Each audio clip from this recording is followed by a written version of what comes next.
In the vibrant town of Sokoto, where dusty streets echoed with laughter and the pulse of drums carried ancient secrets, an extraordinary event was about to unfold.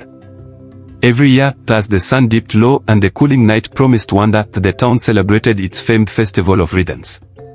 For generations, musicians, dancers, storytellers, and mischief makers had gathered to honor a singular treasure, the mystical gem known as sorrow. This drum was no ordinary instrument, it was said to be imbued with the very spirit of music itself. When struck with care, its deep, resonant tone could uplift sorrowful hearts and embolden even the most timid souls. For centuries, sorrow had been safely enshrined within the town's grand pavilion, its legacy passed down with solemn pride. But as the festival approached this year, an unsettling discovery sent ripples of shock and disbelief throughout Sokoto. Sorrow had vanished. In the hours before the celebrations were to begin, the sacred drum was nowhere to be found. Instead of its comforting, familiar beat, an eerie silence reigned over the pavilion. Whispers spread like wildfire among the townspeople. Rumors spoke of a mysterious figure, a trickster who left behind only enigmatic riddles and playful pranks. In a town where every shadow might hide a secret and every smile held layers of meaning, the disappearance of sorrow was both deeply disturbing and curiously tantalizing. Amina, a young percussionist whose nimble fingers and unwavering passion for rhythm had made her a local favorite, was among the first to sense that something was amiss. Raised on stories of the drum's legendary powers, she felt a chill ripple through her as she surveyed the empty pedestal where sorrow had once rested. Determination and resolve burned in her eyes as she vowed to search every corner of Sokoto until the sacred drum was found.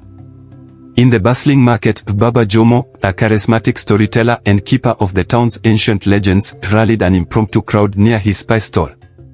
With animated gestures and a mischievous wink, he recounted the law of sorrow. "They say the drum's voice can charm even the fiercest beasts," he declared, half teasing yet half serious, "but without it, we are like a song bereft of melody." His words, intended to entertain, carried an undercurrent of worry. The absence of sorrow was not a mere accident but a disruption in the delicate balance that held the town together. As midday approached, the mystery deepened. A rumor of a shadowy figure, seen slipping through the festival grounds leaving behind only laughter and puzzling riddles, added an irresistible allure to the unfolding drama. Drawn together by fate and a shared desire to restore their town's heartbeat, a motley crew began to form. Amina was soon joined by Kojo, an itinerant storyteller from distant lands whose quick wit and penchant for finding humor in dire situations made him an ideal companion on this quest. With his straw hat jauntily perched on his head and a satchel brimming with old trinkets, Kojo was always ready with a clever pun. Alongside them was Zainab, a resourceful market trader known for her sharp eye and even sharper tongue, whose instincts told her that the theft of sorrow was not random but a deliberate challenge meant to be unraveled. Not far behind was Kofi, a young dancer whose every move exuded spontaneous grace and infectious joy. His laughter, warm and unrestrained, reminded everyone that even in moments of crisis, joy could be found. Together with the wise and ever-entertaining Baba Jomo, they were united by a common purpose: to retrieve the lost gem and, in doing so, rediscover the very essence of their community. The first hints of the unfolding mystery came on a warm afternoon as Amina was experimenting with rhythms in the modest music shed behind her family compound. Her makeshift instruments, a tin can and a water jug, produced tentative beats when suddenly, a firm knock at the door disrupted her concentration. Asman, the compound's trusted caretaker, appeared with urgency in his eyes.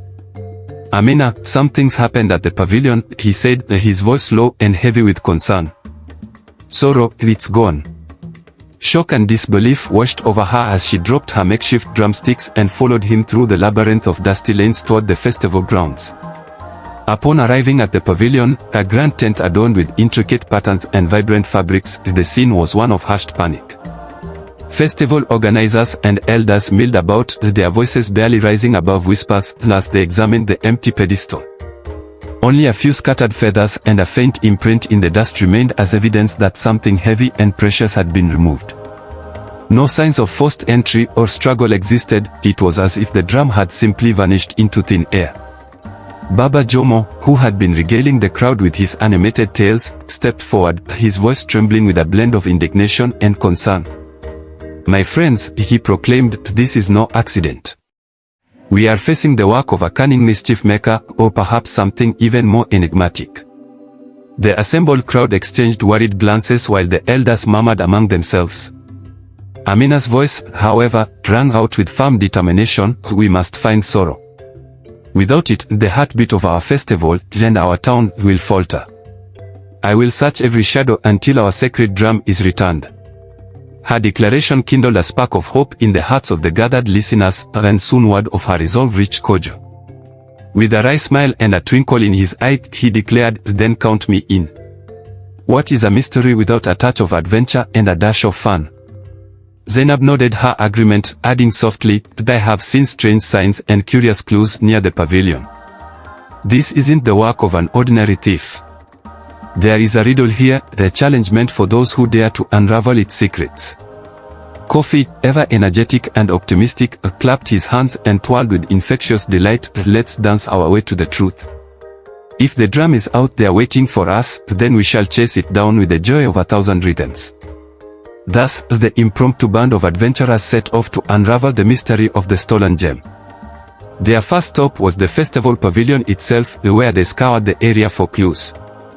Amina carefully examined the pedestal and noticed a faint, circular mark in the dust, a mark suggesting that something heavy and round had been lifted away. Kojo knelt beside it, tracing the outline with a playful yet inquisitive air. "Perhaps the thief left behind a clue, a challenge in disguise," he mused, his eyes gleaming with curiosity. Just then, an unexpected sound broke through the murmuring of the crowd, a soft, rhythmic drumming, irregular yet unmistakably familiar, seemed to echo from nowhere and everywhere at once.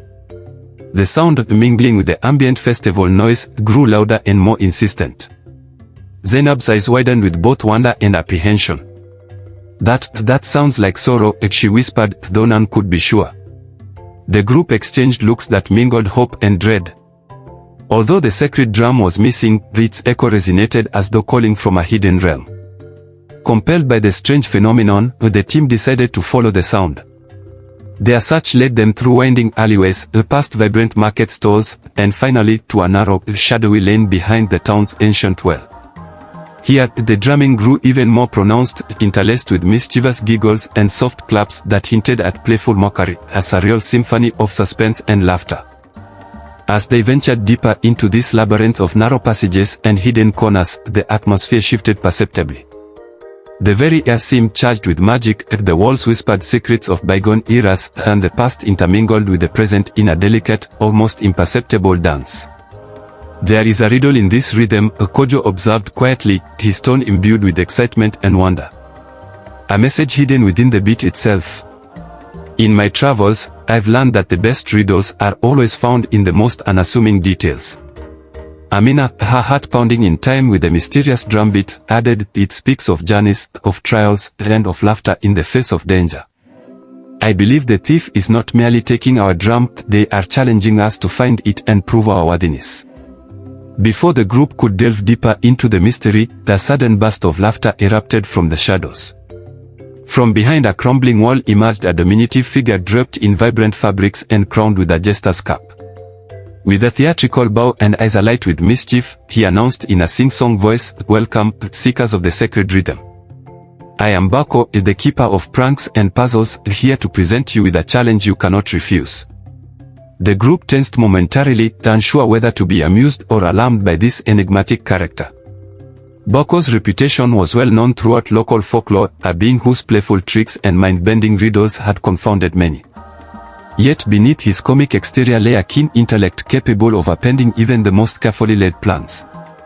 With a flourish, Bako produced a small, intricately carved box from within his robe and placed it on a flat stone before the group. "Within this box lies your first clue," he proclaimed, his voice oscillating between humor and gravity. "But heed this warning, the path to sorrow is paved with laughter, riddles, and just a pinch of danger. Solve my puzzle, and you may yet reclaim the heartbeat of your festival." He then recited the riddle in a melodious cadence. "I am light as a feather but heavy as the heart. I dance on the wind, yet I never depart. What am I?" For a long, charged moment, a silence blanketed the group. Then, as if struck by a sudden epiphany, then perhaps the sheer absurdity of the riddle, Kofi burst into uncontrollable laughter. Between fits of giggles, he exclaimed, "It's a joke. The answer is laughter itself. His exclamation, though delivered in merriment, deepened the mystery. Was this merely a jest, or had he indeed unlocked the key to the riddle? Boko's smile widened as he clapped his hands in delight. "Bravo, dear dancer," he cheered. "You have unlocked the first secret. But your journey is far from over."